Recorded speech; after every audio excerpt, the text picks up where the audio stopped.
What is going on, investors? Hopefully you guys are having a great weekend.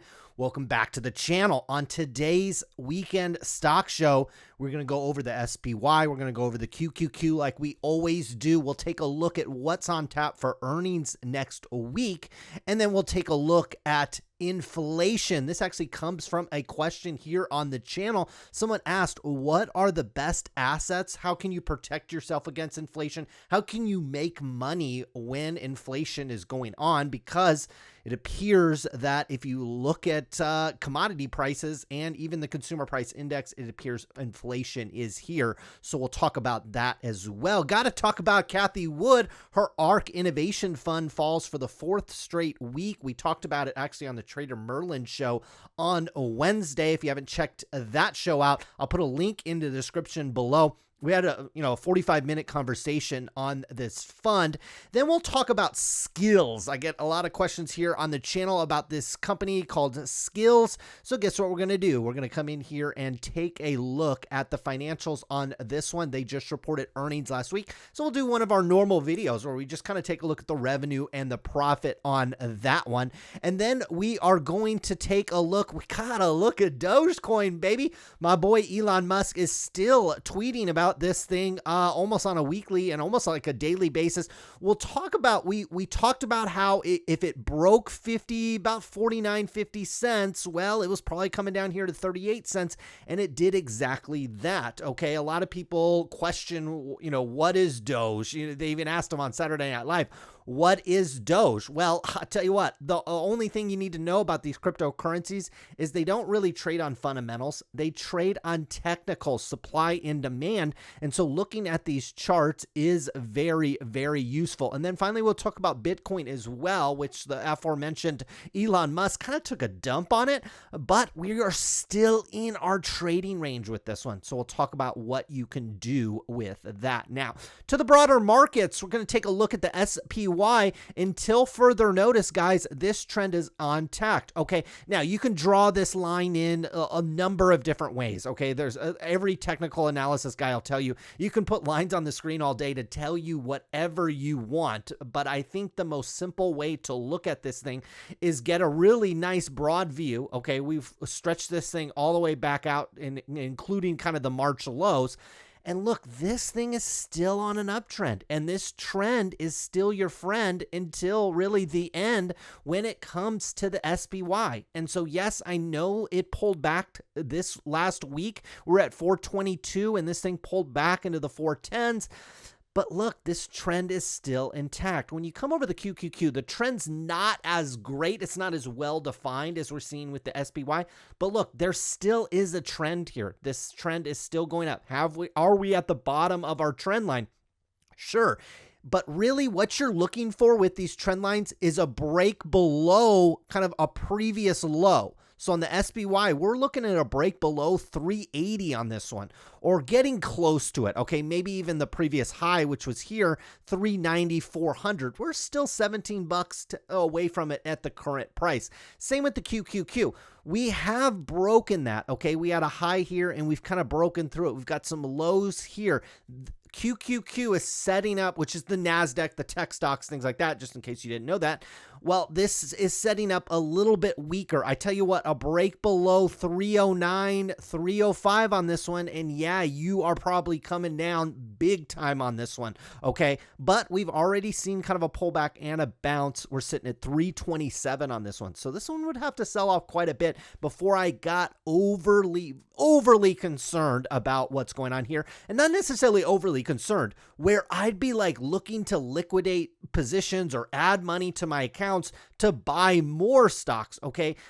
Is this a dip? Yeah. Is it kind of a buy the dip opportunity? Sure, maybe for a longer term investor. But if you really want to buy the dip, you want one of these big dips like we had back here in March. Those are the type of dips that I really like to buy on. And yes, we have a little bit of dip in the Qs, but nothing that I would be overly concerned about. Now, in terms of earnings, we're past a lot of the, sexy kind of tech names, but there's still a lot of big companies reporting. Next week, we get a lot of visibility into the consumer with Walmart on 518, Macy's and Home Depot are also on 518 as well. Also, you have Take-Two Interactive, maker of the popular Grand Theft Auto game, and NBA 2K and things like that. You get another kind of a technology stock, 519 on Cisco. You've also got Target as well. L Brands is Victoria's Secret and Bath and Body Works. I think they're spinning Victoria's Secret out. That's on 519. Ralph Lauren is on 520. Ross and Kohl's as well. You got VF Corp, which is a number of different brands, including Vans, I think. I think the brand Supreme was purchased by them. They've got tons of brands kind of rolled up in there. They're on 521, and you got Foot Locker on 521. So the theme of earnings next week is really like clothing, apparel. We'll see if there's a comeback there. So we'll see if there's any interest. We'll certainly do some videos on some of these companies. Most definitely Walmart, Home Depot, and Cisco, and Target as well. We'll see about some of these other companies as well. Now, moving on to one of our main topics is inflation. And so inflation is kind of set into the market, and investors are whether or not it's really visible, whether or not it's here for sure. The Federal Reserve, Jerome Powell, will tell you I think it's the term he uses is transitory or something like that, basically meaning it's temporary. Okay. The inflation that we're seeing is maybe supply chain related, labor related, but it's temporary. Because we had such an extraordinary event last March and in basically all of last year, that it's going to naturally create some supply disruption that's going to naturally increase prices to a certain degree. But other people in the market are saying, look, the signs are there. The inflation signs are there. Take a look at commodity. This is coming from Charlie Baleo or something like that on Twitter. He's saying commodity prices over the last year. Look at lumber, crude, gasoline, Brent. Everything's up except for gold, which is interesting because gold is that like traditional inflation hedge. You'd expect if inflation was here, you'd actually expect gold to be among the other ones here. You do have platinum up quite a bit and silver up as well. Gold is just kind of the lagger. It's just kind of hanging out. That could create a buying opportunity for gold because look at copper up 83%. All the other metals that people naturally associate with inflation are up big time, and gold's up only 3% over the last year. Could create a buying opportunity. Now, the question I got on my channel yesterday, and it's a good one, is where do you put your money? Where do you invest when we have inflation on the horizon? First of all, I think inflation's probably already here. Whether or not it's temporary or permanent or long-term, I think is still an argument that can be made. I listen to all the really, really good economists, and they all make good arguments. So I'll be honest with you. I don't know if it's temporary. I don't know if it's permanent or it's something that's going to be that we're going to have to deal with here in the market for a long time. I will tell you, though, that I've constructed my wealth for inflation to kind of hit, and we'll talk about that here. So here, this is a chart from Bank of America. I'm on the Financial Star website, and this is just where I found this chart, and I thought it to be interesting. So it's basically the assets that do well with inflation since 1950, and we saw a lot of inflation here in the United States, I think from the 50s to the 70s, and we really haven't seen a lot of it since then. Interest rates have been low, and we've had kind of this bond rally for a long time, and it's kind of led to relatively low inflation over the last several decades. Now that could potentially be over, and we're seeing something called real assets performs the best, and same with commodities. They perform the best when inflation is in the market. Now, real assets here on the top, that is an equal weight of commodities, real estate, and collectibles, which is really interesting. If you look at the collectible market, which is something I am pretty close. You might be able to see it over the shoulder. I have some collectibles in here because that is something that I do sell on a regular basis. It's actually one of my most profitable business, especially over the last year, but certainly over the last 5 to 10 years. The collectibles business is very, very, very profitable, and it has absolutely exploded over the last year. And then you see here, commodities is the second best performing when you have inflation. We'll take a look. Those might have already pulled forward a lot of those gains. Now, you see real estate in here. You see platinum, another metal. You see diamonds. You see gold. You see collectibles. What don't you see at the top of this list? Large cap stocks, small cap stocks, financial assets, which is like bonds. Bonds actually will get absolutely destroyed during a inflation era. And so people that are close to retirement, that are using that traditional portfolio construction where they kind of move to bonds, they are going to get absolutely hammered if you have inflation set in, because what happens to bonds when inflation sets in? The Federal Reserve has to raise interest rates, okay? What happens to bond prices as interest rates go up? Bond prices go down. And when you're close to retirement, what are you trying to do? You're probably trying to sell assets. You're trying to create wealth that way. Now, you could collect the higher coupon interest rate that you're getting, but more than likely you're trying to sell and maybe go on a vacation and things like that. What I see here on this chart is something that I think everybody watching this should have in their mind when you're creating. I know on the investor channel, here on the channel, a lot of you guys watch this channel quite a bit. We talk all about stocks, okay? I don't talk about my collectibles. I don't talk about my gold, my real estate, my watches, my jewelry, things like that. But I'm going to tell you something that might surprise you. And I've shown my portfolio here on the channel. I won't do it today, but I've shown it here on the channel several times, okay? My IRA account has, I don't know, $50,000 or $60,000 on it. I have a Robinhood account with maybe 10, 11,000 in it. I've got another Schwab account with maybe 15, 20,000 in it. And I get a lot of comments on the channel saying, you don't have a lot of money tied up in stocks. Well, that is because I have way more money tied up in real estate. I just bought a new cabin last year. I have the house I'm sitting in right now. I'm in an office in the garage, essentially, in my house. I've added on to it. I've restored it.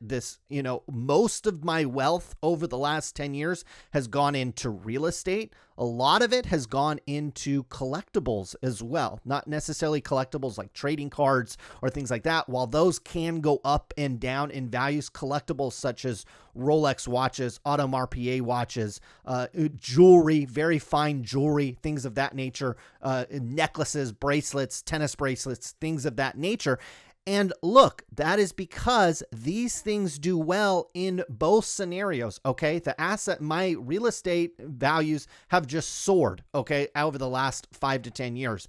The value of my watches have absolutely skyrocketed. In fact, I sold one back in December to buy another one.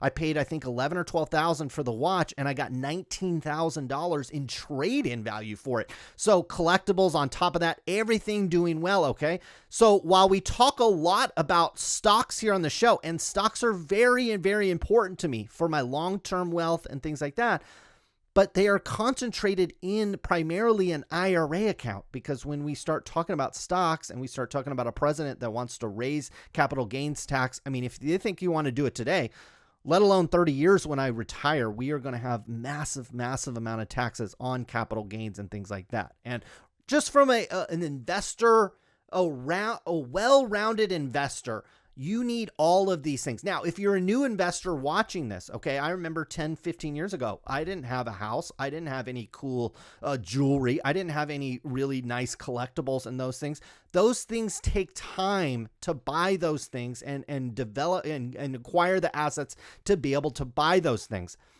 But as an investor, I don't want you to think that, oh, I've got large cap stocks. I've got a Robinhood account. I've got an E-Trade account. I'm good. I'm invested. No, as we see here, if and when inflation comes, you are going to absolutely I think you're actually going to get crushed as you have interest rates go up, bond prices go down, the value of the dollar will impact large cap stocks as well. But as you have price inflation, you have the price of things going up. That means the gold watch that you bought 4 or 5 years ago is going to be worth way more. The real estate that you bought 4 or 5 years ago. Now, of course, if and when you were to sell these things, you're going to have less to buy. Okay. So 10,000 today is not nearly worth as much as $10,000 5 or 6 years ago, 5 or 6 years from now. But the idea is you want to build a well-rounded portfolio. And as the investor channel moves along, we'll probably talk more about these other assets that you probably want to get into. Now, in terms of commodities and things like that, you can, in the stock market, you can invest in, WTI, lumber, and these types of things. I'd wait for these things to cool off a little bit. Okay, some of these things have just absolutely soared over the, kind of a front running, maybe potentially a trade. The only one I see on here is gold. And why don't we just bring up the GLD chart? Actually, let's bring up which I prefer the physical metal. So you go to the United States Mint or something like that and buy the metal. But if you want to trade gold, this is definitely GLD is the ETF. Now, I analyzed this a while back. We were in a downward channel in here and we have broken out above that. So we've actually have a total trend reversal on this one. So gold is actually looking kind of good. It's carving through some little bit of price action we had back here. This one looks like it wants to walk all the way back up into the 170s, 180s. If this trend continues, you're probably coming all the way back up to the highs on this one, all the way back up to 180, 190 on this one. So gold actually looks pretty good in my opinion from here. Look, you got this moving average turn positive, and you might say, well, I'm late on this one. It's already gone up. No, this is actually a disciplined investor will actually wait for the trend to turn. Because look, you could have waited for the trend to turn here. You say, oh, it turned here and then it came all the way back down. So, monitor these things. It looks good from here. Okay. Gold looks good from here. That is certainly a way you can play this. You've got these other commodities. I dig into them though. When you have this big of a run over the last year, they tend to want to take a breather or start to trade sideways a little bit. And so that's what I would have to say with that. Now, so hopefully answering the question, when you have inflation rising, which a lot of economists are predicting, and a lot of people think that is already here, on top of that, you have a Fed that is basically denying the fact that inflation might be here, could create a double whammy. And so what I want to show you here, though, is financial assets like bonds and stocks do the worst, okay? They are actually a very, very poor way to actually keep money. And in fact, commodities, platinum, real estate, diamond, gold, collectibles, jewelry, those types of things are worth way, way more. And if I had time on the channel, I'd show you my watch collection. I'd show you my wife's jewelry cabinet, okay, or her jewelry safe, okay? Believe me, it's far more impressive than any stock portfolio I can show you. And there's a reason for that, okay? It's not because I like to be like Ice-T and have a Cuban gold link chain on my neck all the time. No, that's not it. It is because these assets protect you in times that I think are coming up here soon. Moving on to our next topic, we're going to talk about Cathie Wood's ARK Innovation ETF falls for the 4 straight weeks.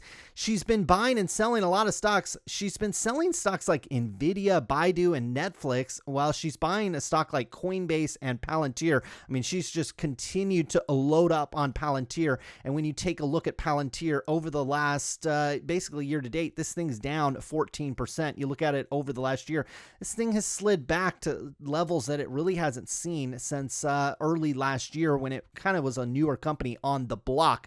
So I tell you what, we've talked about it enough here on the channel, and we talked about it on the Trader Merlin show as well. I personally don't think you need to pay a management fee for this type of exposure into these stocks. If you like Tesla, buy Tesla. If you like some of the stocks that she's investing in, buy them. I just don't like some of these names that she's piling into. She's piling into Palantir.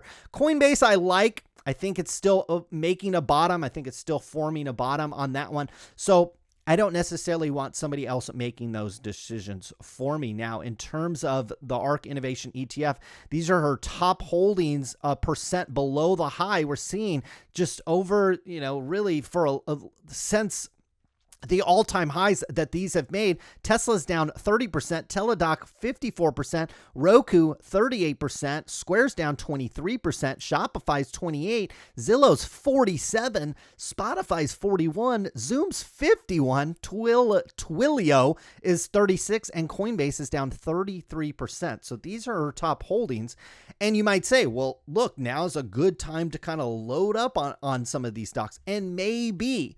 But personally, if you're watching a channel like this, you have the financial wherewithal to make these decisions for yourself, to understand there's a difference between Spotify and a Roku and a Square and maybe a Twilio, okay, and a Coinbase and a Teladoc, and maybe even Zoom versus Teladoc, okay? Some of these stocks I think are going to be winners, and some of these stocks I don't think are going to come back. I don't necessarily think they're going to come back. And then to tie it into our first topic, if you got inflation, how well are large and small cap stocks, especially large and like speculative stocks, they're gonna get absolutely crushed in an inflation-driven market. So these stocks will likely get hammered if we get into that. Now, one for investments that I really, really don't like is SKILLZ. Okay, this is an app. Basically, to me, it reminds me, it's basically Zynga 2.0.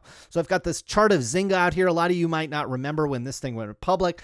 I do happen to remember that. That's back in 2012. This was a darling. It was on CNBC all the time. People were talking about it. It spiked from maybe $9, $10 per share up to about, $13, $14, $15 per share, and then basically crashed and went sideways and was like basically a penny stock for a long time. Now, it has a nice recovery, and it has recovered very nicely, but a lot of like this app called SKILLZ, a lot of their games are basically just Zynga games. And what did we see with Zynga games is that they have some stickiness, but it's not that great of a business, okay? And in fact, if you bought Zynga down here at $2, $3, $4 and it's sitting at $10, you've done pretty well with this one, but you've probably taken on a little bit more risk. If you look at like an Amazon stock, or you look at some of these other stocks, they're probably up even more, and you might have even gotten a dividend on something like that.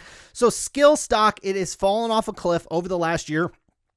This thing was as high as $43, and now we're sitting at $15. This is borderline. This is almost borderline a penny stock at this point. We've got a $5.4 billion valuation. Zynga's sitting at 11. So, is SKILLZ going to get as big as Zynga is? I don't know. Zynga's actually acquired a lot of assets over the years. Let's take a look at the financials of SKILLZ. So we've got the revenue here on the top line. We've got our 3 months, 20 over 21. Look, it's nice revenue growth. Okay, you bolted on $40 million here. You went from 43 million up to 83. Not quite a double. You would have gotten about $86 million if you had doubled your top line. Now, what has also doubled, unfortunately, is our total costs and expenses. I hate these types of stocks, okay? That yes, they're growing their top line, but look, they spent 58.7 million in the previous period, and they basically doubled it. Okay, it went up to 135 million. Okay, I tell you what, I could run a lemonade stand out in front of my front yard where one week I make $100 and then I double my advertising budget and my expenses, and next week, yeah, I probably could make $200, okay? But is that a good business, okay? Because this business is not scaling up, okay? Yes, we are doubling our top line revenue, but we accomplished that by doubling our total costs and expenses, including bolting on, that's only $50 million. They more than doubled their sales and marketing budget, okay? So they'd have to pull back on sales and marketing to really carve into this total costs and expenses. And guess what? If you pull back on sales and marketing, what's going to happen to this top line? It's going to absolutely get obliterated, okay? Or it's going to go flat. That gives us loss from operations from 15 million all the way up, like a threefold increase, more than threefold increase, to $51 million loss. Okay, so on $83 million in revenue, we lost $51 million. It's just a complete disaster. I can't believe anybody out there is paying a money manager to buy just a garbage stock like this. This is, in my opinion, just an absolute garbage stock. On top of that, you're getting diluted into Bolivian. You had 278 million weighted outstanding shares. Now you got 356 million shares. Now they do have some assets on the balance sheet, as you'd imagine. They've got about $600 million. So this is a company that can survive.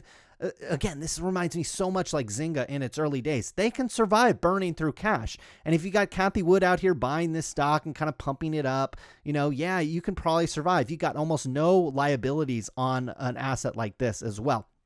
So, which you'd expect from a company that's not particularly that old. Now, from a cash flow perspective, it gets even worse. So on the net loss of $53 million, unfortunately, most of that is from operating activities, okay? Sometimes when these cash flows reveal that, hey, things are a little bit better than they appear. But no, we lost $47 million operating the business in a quarter. Last year, we lost only $9 million. So almost a five-fold increase in cash flowing out of the business. You keep that up, and yeah, you better hope Cathie Wood is on the, hitting that buy button, constantly trying to buy this stock. You see proceeds from issuance of common stock. They raised $400 million. Most of that flowed up here to the top line of the cash, which they will be using to pay and finance these losses. Now, there's other thing we could talk about with SKILLZ, okay? They had this weird press release they put out a while back that they had partnered with the NFL, but it doesn't appear that they actually did partner with the NFL. If you dig into this company, believe me, you will find lots and lots and lots of bad things. Now, on top of that, a lot of the games that they operate are, in my opinion, operating in a gray area of gambling or not gambling. Okay. And I hate operating in a gray area. Okay. They argue that, hey, some of this is esports and it's legal. Well, the same argument was made by DraftKings and FanDuel, and they basically got slapped down by a bunch of different states and have really spent the last decade trying to get back into states. And they've done a nice job, particularly DraftKings. But a stock like this does not have the ability to do that. And if they had to do that, smooge up to regulators to get some of their games, the bigger this stock gets, the more pressure it will come under regulators. So I do not like this stock. And I would not, in my opinion, I would not pay somebody a management fee at ARK or any ETF to buy a stock like this, because you can just come in here and look at it and it is very, very, very bad. Now, speaking of bad, Dogecoin, not too bad. Okay, so we talked about on the show last week, can't exactly remember where that was. We were probably somewhere up here in this, up here in this upper quadrant with Doge. And we talked about there was an area of support here at 53, 54 cents. Now, if you broke that level, you're probably coming down, or the high probability that you're coming down here to 40 cents. Now, that's the negative news. That if you bought up here, look, you're probably stuck on your Dogecoin, okay? But what we have seen, this is positive, is we do see buyers stepping in here at about 40 cents on this one, and it's rallied back up here to 50 cents. And so you do have some buyers that have stepped in on this one, and we're at a critical level. If you can break above 54 and you can start pushing back up into the 60s and 70 cents on this one, that would be a bullish sign. Now, here's how I would play it. If you're in Dogecoin and you're trying to buy and sell this thing, and not necessarily hold it to the moon or whatever they want you to do on these meme stocks. So if you're trying to buy and sell this one, this is how I'd play it. Okay, you start walking back up here into the 60s, into the 70s. Your all-time high is about 74, we'll call it 75 cents on this one. I would monitor this thing as we start coming back up to the highs here. Okay, I would expect resistance to come in at around 70 cents, 69 cents per share. So I would monitor this thing. The thing about Dogecoin is when it goes on a rally, it runs, okay? And so let your winner run. See how high up it can get, okay? If it can break 74, 75, this thing, in my opinion, has a really, really good chance of getting to 80, 90, maybe even $1, which is the mark a lot of people are looking for. Now, if it rallies back up in here to the 64, 65 cent range, and it looks like it wants to pull back, maybe it pulls back to 59 cents, 60 cents. Well, seller stepped in up here. That could be an area where you kind of take some money off the table, because if you get rejected at these upper areas, well, you're probably coming back into these areas of support that we have marked out here. We have an area marked out here at 54, and we have an area marked out at, we'll call that 50, and we're trading right smack dab in between those areas. Now, you break 50 cents over the next couple of days and you're probably coming back down, or you have a high probability of coming down to at least 45 cents on this one, but also potentially 40 cents as well. So that's kind of what I'm seeing with Dogecoin. Ethereum is a little bit different. Okay, this thing is just on a monster rally. It's made a monster leg up. There's not a lot of ways you can analyze this kind of chart.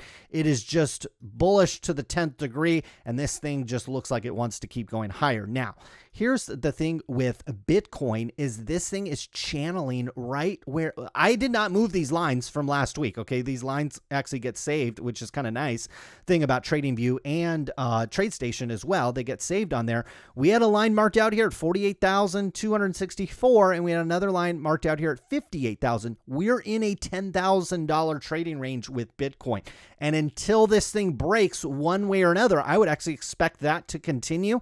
And so you are actually at a buying opportunity here with Bitcoin in terms of the bottom of the range. Now, do you want a sideways trading asset, especially when you've got Ethereum ripping to the upside? If Doge were to get some momentum too, that could rip to the upside as well.